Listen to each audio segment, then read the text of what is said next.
Have you ever looked at an old royal painting and thought, something feels strange?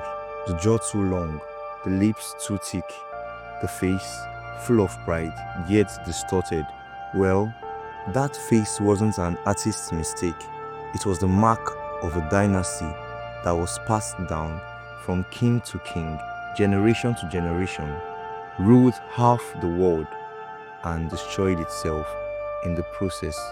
They called it the Habsburg Jaw, and behind that jawline lies one of the most haunting true stories in European history. A story of obsession, power, love, and a curse written not in legend but in blood. This is the story of the House of Habsburg and how one of the richest and most powerful families in the world was slowly undone by their own genes. Walk with me as I take you on another journey through the eyes of history. The House of Habsburg wasn't just a royal family, they were the architects of Europe.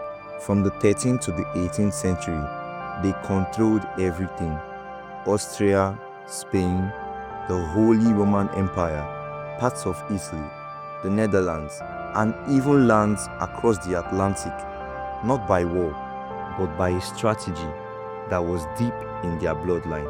They had one motto: let others wage war, you, happy Austria, marry. And oh, did they take that motto seriously. Instead of fighting for empires, they married into them. One generation at a time, the Habsburgs used marriage as their weapon, binding alliances, merging thrones, and sealing power. But that strategy had a dark side, because when your empire is built through marriages and all your allies are family, soon enough, there is no one left to marry except each other. In the early days, no one noticed. The first few Habsburg rulers were handsome, healthy, and brilliant politicians. But by the 1500s, something strange started happening in the portraits. Jawlines got sharper, lips thicker, faces longer. The Habsburg look had arrived, and it wasn't going away. Scientists today found out it was caused by inbreeding. The Habsburgs had been intermarrying for centuries, cousins with cousins, uncles with nieces. One king, Philip II of Spain, married his own niece. His son, Philip III, continued the same pattern. By the time he got to King Charles II of Spain, the family tree looks more like a circle than a tree. What began as a political genius had turned into biological suicide.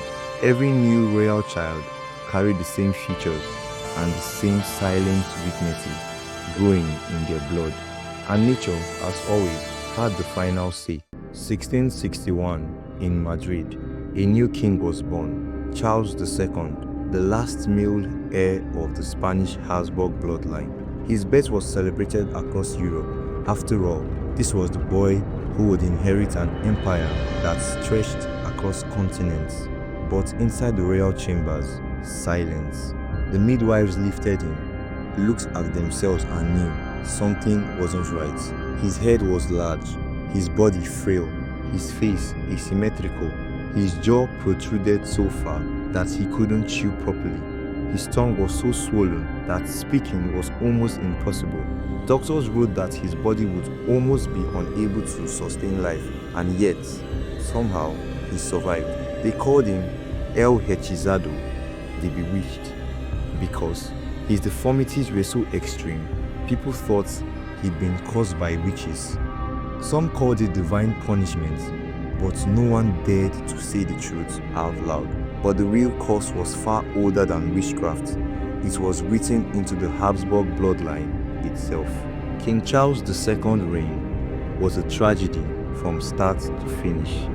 He wanted to be a strong king, but his body betrayed him at every turn. He drooled constantly. He suffered from seizures. He could barely eat solid food. He didn't learn to walk until he was almost 8. And despite being the most powerful man in Spain, he was treated like a child, manipulated by his mother and the church, used as a pawn in political games he barely understood. Behind palace doors, everyone knew the truth. Charles could never produce an heir. Decades of inbreeding had done more than change his face. They had sterilized the bloodline. By the time he reached his 30s, Spain was already collapsing under his rule. The economy was failing, the army was weak, and famine stalked the land. People whispered that God was punishing Spain for its sins, or maybe it wasn't divine punishment at all. Maybe it was just science catching up with centuries of pride, and Charles, the last Habsburg king, could only watch everything crumble. Charles II never produced an heir. He married twice, both arranged, both desperate attempts to save the bloodline, but his body couldn't obey his crown. As Spain fell into ruin, people whispered that the king himself was cursed. But the real curse wasn't supernatural, it was genetic. Centuries of closed doors, of fear of impure blood, had turned the Habsburg line into a genetic prison. In 1700, at just 38 years old, King Charles II died. His death ended 200 years of Habsburg rule in Spain. When doctors examined him, they found his body filled with deformities, a small heart, swollen organs, and barely functioning reproductive organs. He had been a living symbol of a dying empire. His last act as a king, naming the grandson of his sister as his successor, a Bourbon, not a Habsburg. The throne passed to another dynasty, and with it, the curse finally broke. The mighty Habsburgs, who once ruled half the world, had destroyed themselves from the inside out. Centuries later, scientists studied the portraits, the records, and even the genetic patterns of the family. What they found was shocking. The last Habsburg kings were more inbred than children of brother-sister unions. King Charles II's genetic coefficients, basically how closely his parents were related, was equivalent to that of a child born to siblings. His jawline, his illnesses, his infertility, all linked to one thing: the family's relentless pursuit of pure blood. In trying to preserve their royal essence, they had purified themselves into extinction. The Habsburg Jaw was no myth, it was simply biology's revenge. The Habsburg Jaw isn't just a medical story, it's a warning. It's what happens when power becomes obsession, when the family forget that blood is meant to mix, not congeal. Their story is a mirror to human nature, our desire to control, to keep power within our walls, even if it destroys us. Every marriage was political, every child was strategic, and every generation, that strategy carved deeper into their faces until the cause became visible to the world. And maybe that's why this story still feels familiar. Because we still chase perfection, we still believe we can control nature, our looks, our legacy, our bloodlines, our brands. The Habsburgs remind us that when you isolate yourself, when you refuse to change, even empires can collapse. And sometimes the most powerful people are the ones who can't see the monster growing inside their own reflection. The Habsburg Jaw wasn't just a deformity. It was the face of a warning, carved over generations by ambition, pride, and denial. And though the dynasty is gone, their portraits remain, silent, proud, and tragic. Look closely, and you can still see the story written there.